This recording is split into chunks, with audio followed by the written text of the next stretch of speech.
independently and on its own merits, and who will not succumb to the pressure of a slate or political party influences. We just missed with that balloon popping. That was close, but not quite. Now, having spoken to many people across the ward, I believe the top three issues in the municipal election in this ward of Knoxdale-Merivale are taxes and tax increases, decision-making or the lack thereof, and a lack of leadership. The last two points of decision-making and leadership, these are governance issues. And I know that the word governance is considered a bad word these days, but I believe it is the key to the problems that we are witnessing at City Hall, because the lack of leadership and the poor decisions that are being made are really the reason why taxes are going up. Case in point, the cancellation of the North-South LRT contract with Siemens that cost the city $38 million. This did not have to happen, but the process that brought it about was flawed from the very beginning. And even though Council had the opportunity to work with Siemens in some other capacity in order to avoid this payout, even after the North-South line was cancelled, there were opportunities for them to work together again. The Council chose not to do that. So paying out $38 million for nothing, which is what we got in return, I don't believe is a good example of good governance. This mistake is the main reason why taxes went up 3.77% this year, if you're not aware of that.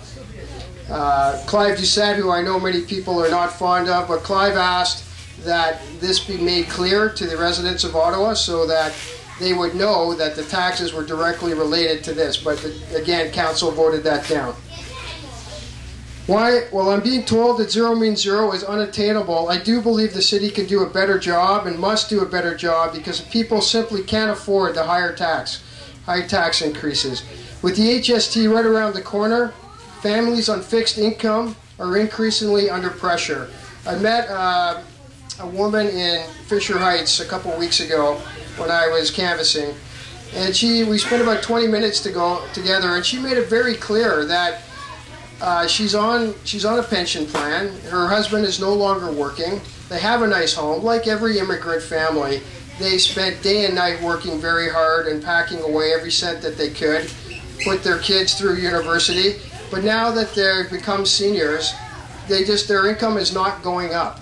And if our taxes are going up, with the property tax going up and HST, they are really being pinched and they can't afford it. And there is a threat that these people are going to lose their homes at some point down the future. Now, that may not be the case for everybody in this neighborhood, but it is throughout the ward, and I think it's something that we really need to pay attention to. So, I am committed to reducing tax increases to the level of inflation. I've made this clear.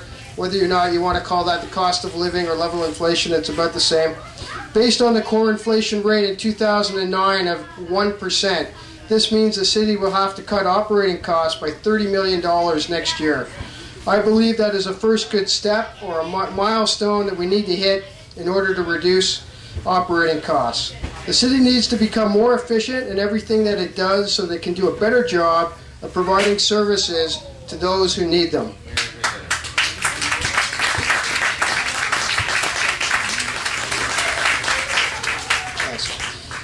I also believe that the key to making better decisions is to get communities more involved in the decision-making process.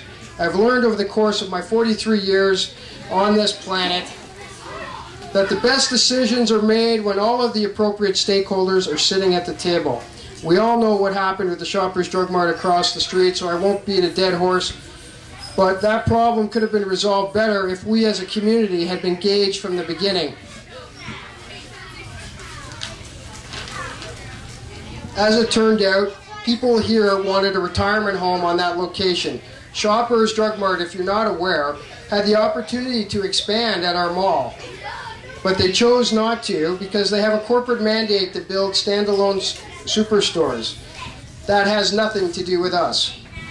While it's nice to have a new drugstore in the community, I believe we could have had both a new store and a retirement home if we had been consulted much earlier.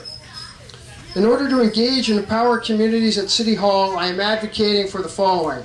early engagement of communities in decision-making processes, community associations in every community. Craig Henry, for example, doesn't have one, and if they did, the Shoppers Drug Mart issue may never have occurred, because with us here in Trent, Arlington, we were not consulted because we don't fall within the 150-meter zone that was required in order for the city to notify people immediately. Craig Henry had a community association, that wouldn't have happened. Okay?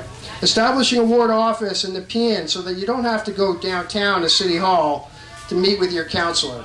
Yes, yes, yes.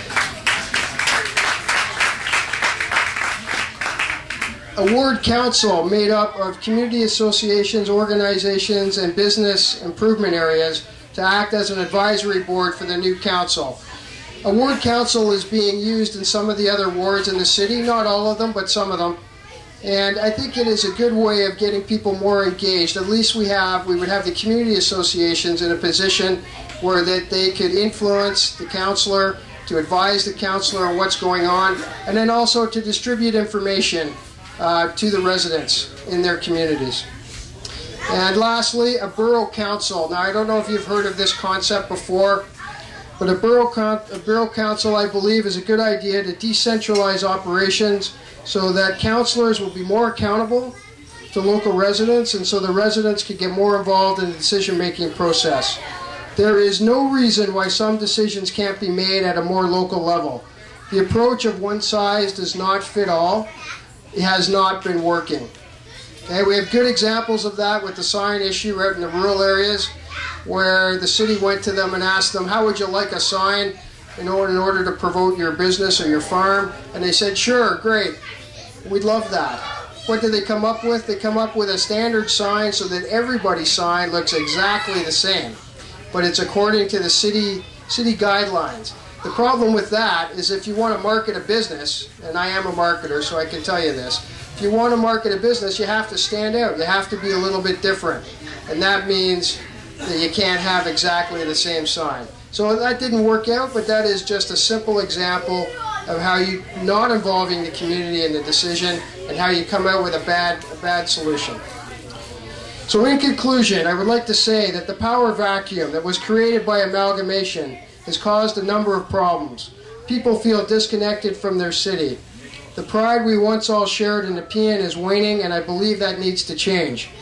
I believe the best way to fix it is to make sure communities have a strong voice at City Council.